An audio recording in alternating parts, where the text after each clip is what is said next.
deuh mai lo khom lo ko mai sa ko mi ko ai lo ta mang này sa ko mi ko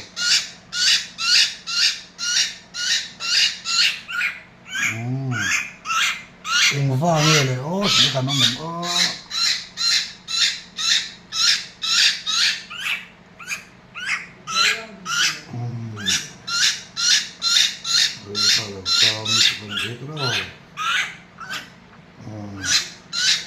Mong thì cái đó là trẻ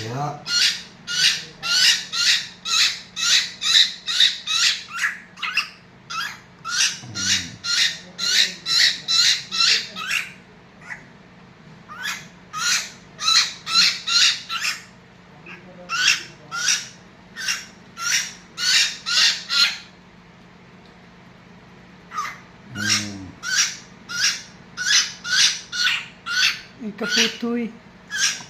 Tui.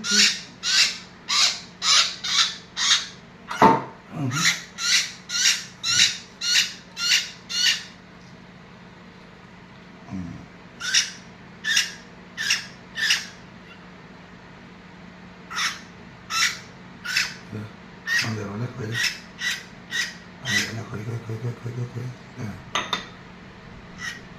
của tao mì bây giờ tao mới tụi mì rồi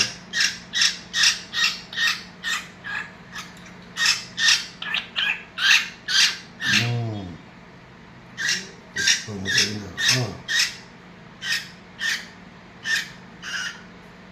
nữa khởi ra nó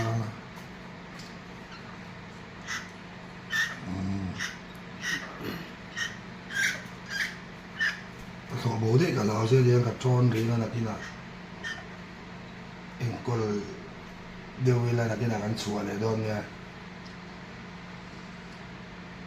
uống tao này ngay rồi mắc mà